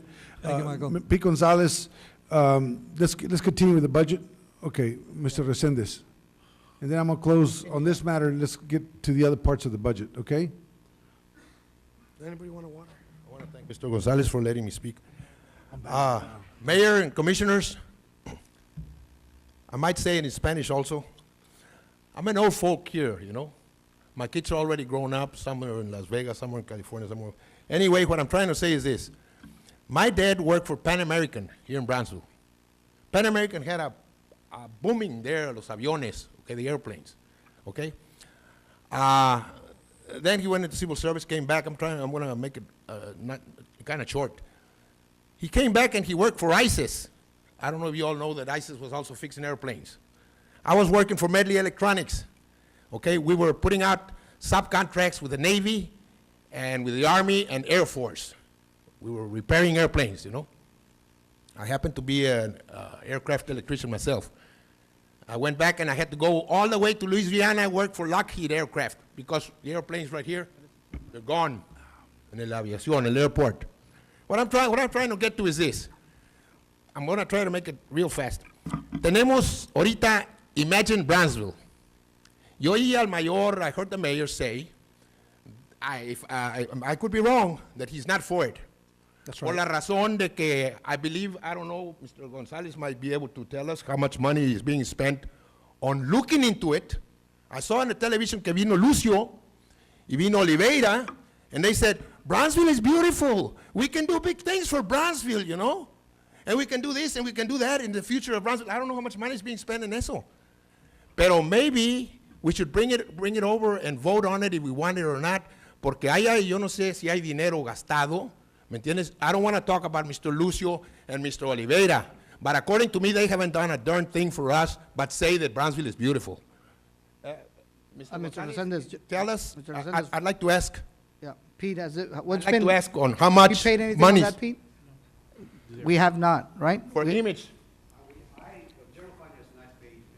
$0. I think up to this point, Where is this money coming from? No, right now we haven't spent up anything. to this point, we've done 4 workshops. We've had meetings on task force and all that. You're probably looking about a $60,000 bill for what's been done up to this point. Okay, and how long is this gonna, progress? How many years or Let me what? tell you something. Before some of these commissions came on board, and before the mayor came on board, it was something that was already done. There's $250,000 allocated from GBEC. I think $200,000 allocated from BCIC. Am I right, Rick? 170. 170. And then the city of Brownsville was going to pay 170 one year and 170 next year. What's been spent, and you know what, it may get cut. I mean, we're putting people on these task force that are holding these people accountable. I could have not been involved in this, but I'm in a stance where I can make it accountable to everybody. You know what I mean? You know, I don't disagree with the Pat. He has his feelings, Mayor Pat Amale. He has his feelings. I respect his. But No, it's not his feelings, it's that he's looking at the budget and he's looking at the monies that are being spent. It's not about feelings, Mr. Atkinson, really. Well, This you is know not what? about feelings. This is about money, It's about being frugal. okay? And That's what we're that's doing what- right now. that's what- Let me say this, Mr. Resendez. Some people seem to think just because other entities that collect funds, public funds, like the half-cent sales tax that's going to fund this stuff, that it's not taxpayers' money. It's all taxpayers' money. It's $850,000. I respect my commission. They all support it. I don't. I stand on the record for it. It's not easy to stand by yourself, but hey, that's why I believe, and I have my reasons for believing it, because I believe it's something that we can all imagine, and I have a far imagination. Yeah. But my bank account cannot afford my imagination. Yeah. Okay? So I disagree with them, okay? And there's no way of funding all those things that they come up with that you can imagine with. I want to imagine that, you know, I want to deal with the streets, which is practical within our reach. I want to imagine how to deal with the drainage. I want to imagine how to bring an international airport. I want to imagine how right now we have overcrowding at the dog pound because the city this size, the dog pound is too small. The capacity is 60. When you go to Laguna Vista, it has a capacity of 150 and it's a much smaller community. I want to imagine to fix those problems, which I feel they're within our reach if we were to work together and allow the city manager and the department heads to come with a plan instead of having outsiders come up with a plan. Outsiders can spend your money easily when it's not costing them. Outsiders are Outsiders. They're citizens of outsiders. Brownsville. No, we're the commission. We're the ones responsible. We're the ones that are elected, and we're the ones that are held accountable. Look, I imagine we're going to They're be here not- till 11 o'clock if we don't finish this right now. Is there anything else you want to say? Held accountable. Yes, I imagine that if you think you shouldn't stay here too long, you should stay home. I imagine also that spending money, taxpayers' money, I'm a veterano and I pay taxes too, you know? We all pay taxes, you know? So I'm trying to be respectful to you all, okay? Please do. Friendly and respectful. They can I disagree, we can disagree. I do support the mayor. I think he had a wonderful thing when he said that because I can see that he's trying to save us monies. I would like to say this. Has anybody imagine how they're going to produce jobs in the water port? We used to have a beautiful water port in the airport, traer compañías aquí para hacer working on airplanes, que el federal government needs a lot of airplanes. Now, has anybody, instead of imagining, you know, and having images, why don't they call Lucio and Oliveira and ask them, hey, guy, the Dallas newspaper, you know, Mr. Oliveira, some tickets came out, you know. Does anybody know about that, you know? $1,000 of tickets going to Spurs. These guys have to work for us. Yeah.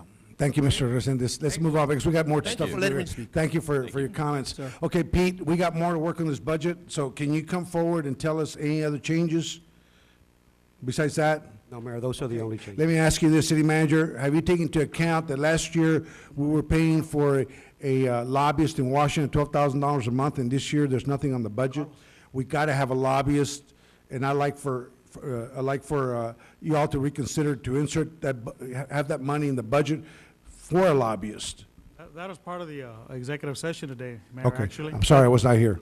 But if we hire a lobbyist, we can pay out of professional services, which we have budgeted for. But, okay, so the $12,000 per month is budgeted in the professional service? Yeah, That was being spent paying less than last that. year? I don't know if it is $12,000. I think it was less than that. I might be We- wrong, Mayor. We I asked, thought it was 10. it was, Commissioner, I'm sorry, excuse me. Go ahead. We appropriated 12,000 a month. That was on the contract basis. It was like Right. 6 months. We advised the city manager to begin putting out an RFP or something to start considering and going out for bids on a lobbyist. Okay, So well, whatever I just want to make sure the funds are there, Yeah, because should if be we do hire, we have to have a We lobbyist. talked okay? about that in executive. And if we I can get just it for wanted to less, clear that'd be a something good out. thing. Pardon me? If we can get it for less, that'll be a good thing. That's what Hey, that's what he said. I just wanted to point something out on that deal there, for the Camille Liner Playhouse, that should be 60,000. Right, Pete? For the Camille, oh, it is, it's up there, the 60,000, okay. I was looking at the wrong frame. Finish it out. Okay. Mr. Rosendo, you were talking about saving money. We are saving money. Commissioner Atkinson and I and some of the other commissioners, as we tried to cut this deal that the mayor had proposed 700,000, we cut it to $310,000. So we're trying to show fiscal responsibility and at the same time cover everybody. So I think right now I'd like to make a motion. Wait a second, let me No? finish. No, let me finish. Because the budget's, I'm not talking about this. Pete, you got other presentation? No, I need to ask a question about Okay. the budget. Okay, so we got money for the funding for the lobbyists. Do we need any funding for the problem that we've had with the sightings at the animal shelter of overcrowding and stuff like that? Is there any plans to expand the shelter so we won't have difficulty with compliance? Because the way it's set up right now, and it was before I even got here, the problem of overcrowding was here before I even got here, so don't try to blame me. Is there any plans to meet those needs that require expansion in the budget? Is there any plans on that? What we're doing now is trying to finish the clinic, Yes, I understand that. which is ongoing. The capacity, I If you're refer asking to did we- capacity. If you're asking if we budgeted money to expand the animal shelter, no, sir, It's not in there. no. Okay. Is the commission, does anybody want to take the lead on that? You want to leave it as it is? I think we can address it later. November. Yeah, at this time, we need to leave it as it is. So the commission does not want to address that problem, okay. I'm going to make That's the fine. motion and put it on the table that we go ahead and approve the budget that was revised, that was worked on, the one that's showing there. And it's just, and I don't want just to say Cisneros Atkinson, because I know that we've all worked We all worked on this. That's fine. Leave it as it is. But that, I'd like to make a motion to propose Excuse to me. approve that Excuse me. with, Commissioner. with, We have to, No, close our wait a second. public He's hearing. I got a motion here. with a subject to a one-year deal, subject to renewal at the discretion of the We city. need to close the public hearing first. Oh, do we need to close it? Motion to close public hearing. Second. Motion and second, all in favor? Aye. Aye. Aye, all opposed? Motion carries. Okay, I'd like to Okay, make a now motion to approve the one that was revised and subject to, for it to be a one-year deal, subject to renewal at the discretion of the city, and that we instruct Mr. Jim Goza to form some type of contract that must be agreed upon before the releasing of these, or dispersing of these funds. Like I said, we're just trying to show fiscal Just responsibility. show what you're gonna do with the money, So- that's it. Okay, can I make I a? second. Okay. Wait a second, Commissioner before you do Sanders? that, before you do that, can I make an amendment to the proposal that we forgive the $94,000 for the Brownsville Convention Visitor Bureau? Not yet. I think that that's a good idea, but something we need to look at. We can always bring it back at the next meeting. Okay, We've so sat- I don't have, I don't have a. numbers, so I'll Okay, stick with you my got a motion. I second don't on amend it. Mr. Cisneros' motion? Okay, I withdraw my motion then. All in favor, say aye. Aye. All opposed? Motion carries. Done. Thank you so much. Now, let's move to the next item. Item, Taxes are gonna be increased or not? Mr. Just in your Dang, house. No. item number 4. Item number 4, public hearing and action on first reading of ordinance number 2007-1480, levying ad valorem taxes for tax year 2007 for the use and support of the municipal government of the city of Brownsville, Texas for fiscal year 2008, providing for interest and sinking fund of the fiscal year 2008 of the city of Brownsville, Texas general obligation funds. Honorable Mayor, members of the City Commission, this is a public hearing for setting up the tax rate for 2008 or tax year 2007. The tax rate that's being proposed tonight is 65.0517 per $100 valuation. The ordinance breaks down the M&O tax rate and the debt service tax rate. The M&O tax rate is 35.3925 cents. The debt service tax rate is 29.6592. Those two added together equal 65.0517. The ordinance also indicates that for those taxpayers that pay in October of 2007, they get a 3% discount. For those paying in November, they get a 2% discount, and for those paying in December, they get a 1% discount. This is a public hearing, so. Move to close. Move to close public. Second. Raise tax. Motion by Commissioner Second. Atkinson, and second by who? I'll second. Mr. Me. Cisneros, Commissioner Cisneros, all in favor? Aye. Aye. All opposed? Motion carries. Close public hearing. This is an action item. Motion approved. Motion approved by Mr. Atkinson. Second. Seconded by Mr. Camarillo. All in favor? Aye. Aye. All opposed? Motion carries. Item 5, consideration and action to encumber $50,319 at the end of fiscal year 2007, which will result in the carryover of $50,319 from fiscal year 2007 to fiscal year 2008 for beautification projects. Honorable Mayor, members of the City Commission, whenever there is an expense that is not spent in the general fund or any governmental fund, if you don't have a purchase order or in this case, an approval from the City Commission to carry over some of those unspent funds, those funds are going to the fund balance at the end of the year. So what this item is asking you to approve is to go ahead and allow us to carry over $50,319 of unspent beautification committee funds to fiscal year 2008. Move to approve. Oh, wait a second. Mr. Camarillo, you're in the beautification committee, right? Yes, sir. Okay, have you spoken with them? Okay, they're okay with this and everything? Have you spoken to them? Because they submitted a budget request. Have you spoken to them about that budget request? They wanted money for a grant writer and all that. You spoken to them and all that? Because I called Mr. Huddleston and he was in trial or something. I never got to talk to him. So I imagine you did speak with him. We have spoken. Okay. The committee made the presentation before the city commission. Now, their budget request, we're gonna change some things up a bit so that we can be able to meet the request without having to alter part of this budget. Okay, so you're okay with that? There are ways and means to get it done, and Pete and I did speak on Saturday regarding specifically some of the items that were addressed in that budget request. Okay. So. I just want to make sure because I didn't hear from them. I know they came here and asked us, and you're on the budget we're gonna committee, so I tweak- figured you'd be the one to know. Actually, Yes, Mayor, he called me on Saturday We're gonna also, tweak- Commissioner Camarillo. And Okay, I'm fine with it. I just wanted to make Tweak the sure. request Applied to the airport. Once we get it all done. I'm fine with it. I just want to make sure you're in the budget committee, on the beautification committee, and you're their voice here, and I want to make sure I hear that, they're okay with this, Can I okay? ask a question real quick? Okay.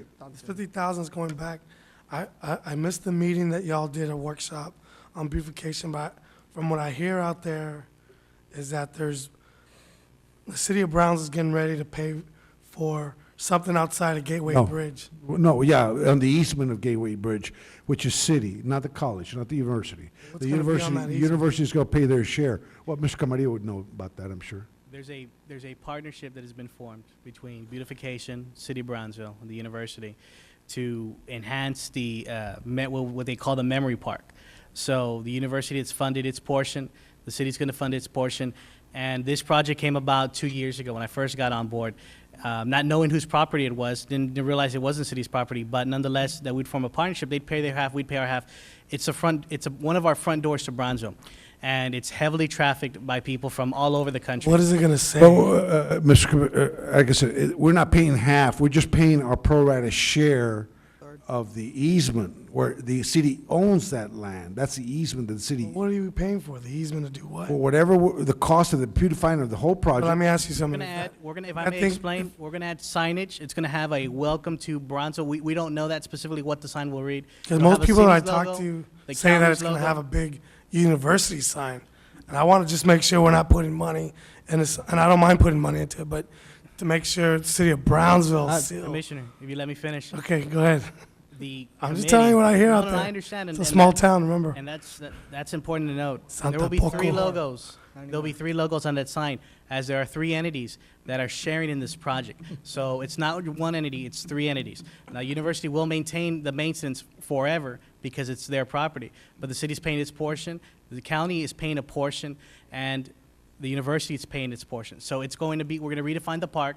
It's going to do some different landscaping, add some grass, remove some things, and we're really going to just make it a beautiful place and have a welcome to Brownsville sign on there. So it's gonna be really 3 gonna look logos, 3 seals, the same 3 size. seals. And if I may add, it's against the ordinance to spend city money outside the city. So we're protected. I mean, that's what I spoke with the beautification committee. They assured me that the money would be spent on the city right away, not on the university property. I move to Now, approve. your concerns are legitimate. That'd be easily verifiable through the city manager or somebody that he assigns that, hey, the money's, but it would be against city ordinance to spend the money on projects that are not inside the city. And Mayor, let me also state that Is there that will right, be- there is going to be an MOU. Mr. that's gonna be Attorney? Drafted. That's right. Okay, so you see, if they do something improper, well, then we have an issue with them next budget cycle or before. Would Mayor, you let say me so, also Mr. state- Attorney? Mayor, I think the commissioner's trying to explain something. Could I- Yeah. If I could have your attention, Mayor, there will be an MOU that's drafted by our Assistant City Attorney, Mr. Chosey, to make sure that the funds are used properly. In this matter, again, the county's involved, the city's involved. Before we and the allocate university's though, involved. right? Before anything gets done, all purchases and contracting and bids come through the city of Brownsville. So the city of Brownsville's taking the lead on this through beautification. Are you satisfied, Mr. Atkinson? He made a motion. Yes, I am. Okay. Okay, can we have a motion with this? I mean, Commissioner everything, Atkinson, motion approved. everybody's Second. happy Second. with this? Yeah. Motion by Commissioner Atkinson and second by Commissioner Troyani. All in favor? Aye. Aye. All opposed? Motion carries. Next item, please.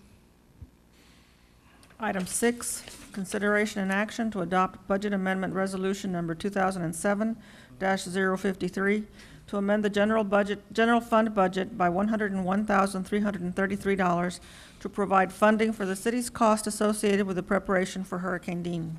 Honorable Mayor, members of the City Commission, based on the information we have of the costs associated with the preparation of getting ready for Hurricane Dean, we spent about $101,333. We want a budget amendment to cover these expenditures. This was obviously an emergency. This is just our portion of it. The state pays the rest, okay. Can we have a motion on I this, so or does move. anybody have any questions? Okay. So move.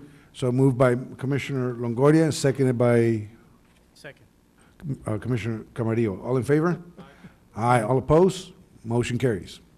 Item number 7. Item number 7, consideration and action to adopt Budget Amendment Resolution Number 2007-054 to amend the General Fund and Employee Benefit Insurance Fund by transferring $750,000 from the General Fund to the Employee Benefit Insurance Fund. Okay, this consideration and action item, Pete? Yes, Honorable Mayor, members of the City Commission, we are a we have a self-funded medical insurance fund where we get contributions from the employees as well as the city. We are currently looking at fiscal year 2007, and we are going to need a transfer from the general fund of $750,000 to cover some of the potential shortfall this coming year, fiscal year 2007.